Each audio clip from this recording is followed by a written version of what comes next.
Game 6 in LA, Suns, Clippers, Western Conference Finals. Chris Paul has never been to the NBA Finals. Paul George trying to keep him away again. We're in the third. Suns are up 11. Devin Booker. Suns shot 56% from the floor. Booker had 22. Suns up 13. It's a 13-point game later in the third, but the Clippers would make a run. This is Marcus Morris, senior, for three. He had 26. Fans love it. They can feel it. Minute later, same score. Ball movement. Nicholas Batum in the corner for the triple. It's a 7-point game. Suns need a timeout. Steve Ballmer. I don't know what that celebration is. Less than 13 seconds to go in the third. Chris Paul knocking down a three. He would score or assist on 16 of the Suns' 31 in the third. Phoenix up 14, and then the fourth quarter was a coronation for this all-time great. The mid-range, Chris Paul 16 of 24 on the night. The deep ball, Chris Paul 7 of 8 from three on the night. Chris Paul 41 points in this game that sends him to the NBA Finals for the first time in his Hall of Fame career. And the night would not end without one cheap shot from Patrick Beverley there. Gets thrown out for just a Bush League sore loser nonsense kind of move. But CP3 doesn't care at all, and why would he? He's got the celebration with his coach. He had 31 in the second half. He's on his way to the NBA Finals for the first time in his career. Chris Paul is in the NBA Finals. What do you think when you hear that sentence? Man, it sounds damn good. Damn good. It's been a lot of work, man. A lot of work. Going to a new team, everybody staying the course.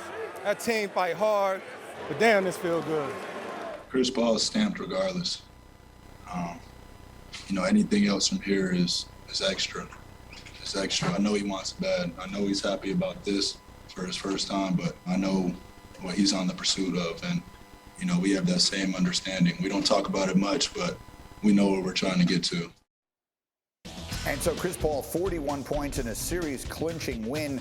That after he had 37 in the clincher against the Nuggets. You can see in NBA playoff history, only Karl Malone scored more points in a game at 36 or older. The 41 last night, tying a playoff career high for Chris Paul. And as we bring in our basketball this morning, my uncle Seth Greenberg, no relation, and fresh out of a board meeting, Tim Legler. Legs, let me start with you because just think about the narrative here for Chris Paul. This is a guy we all know about all of the heartbreak and all of the injuries and all the disappointment of the past. And 2 weeks ago, he gets COVID, and now here he is last night celebrating. I mean, you can't make this stuff up. How would you tell the story of what last night means to Chris Paul?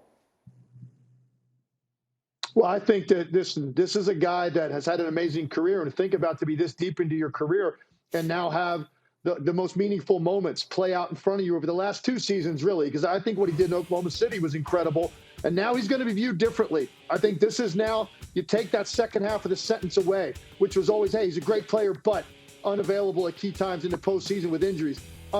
Great player, but underachieving teams with the Clippers. That's gone now. He took a team, gave them exactly what they needed with floor leadership.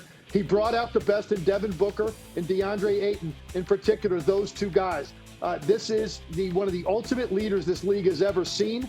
And sometimes that means you have to go be a bucket getter too. So the fact that he could strap him on his back at the most critical time in that game last night and basically end the game by himself after the Clippers cut it to 7, it shows you the versatility, shows you how competitive he is, how skilled he is. And now I think this is a situation where Chris Paul can have some of that label removed from him, regardless of what happens in the finals.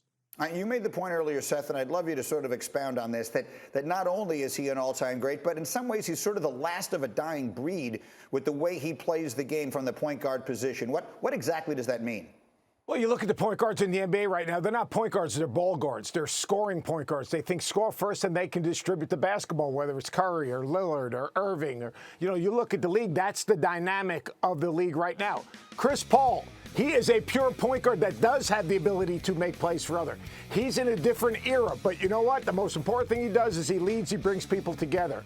I used to have a saying, adversity visits the strong, it lives with the weak. He's faced adversity, and he's gotten through that each and every time. But Chris Paul, we're not going to see another Chris Paul for a long time because point guards today are scorers first and then distributors and playmakers second. This dude is a pure leader.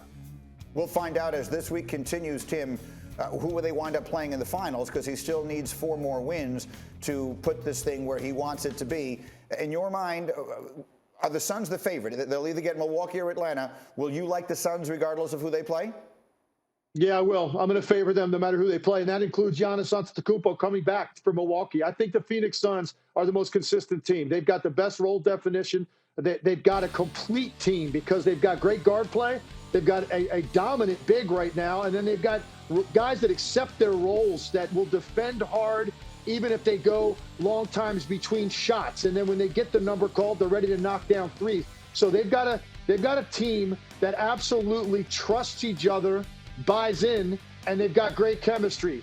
This has been the cleanest sheet. Look at up and down the playoffs. Obviously, there's been decimation with injuries, but even the teams that have stayed whole for the most part, this has been the most consistent team, and I'm going to make them the favorite. I might be in the minority in that if Giannis comes back for the Bucks, but I really like the way this team is playing. Yeah. How about you, Seth? Quickly, I think they play the best basketball right now in the NBA. They play the best basketball, the most connected defensively, the most connected offensively. Guys embrace their roles, and they've got great leadership. Whether it's their coach Williams or whether it's Chris Paul, they all are pulling in the same direction. I've said this for a month. They play the best basketball. They move the ball, they move people, they share the ball, and they compete defensively. I think they're the best team in the NBA. Fascinating. And I'm just looking back at that draft of 2018. And this is a conversation we can have a little later in the hour. We've talked so much about Luka Doncic and Trae Young and how they're traded for each other. The first pick in that draft was DeAndre Ayton. He went ahead of both of them, and all of a sudden, here he is exploding in this enormous way. Maybe he'll wind up facing Trae Young in the final. Thank you for watching ESPN on YouTube. For live streaming sports and premium content, subscribe to ESPN+.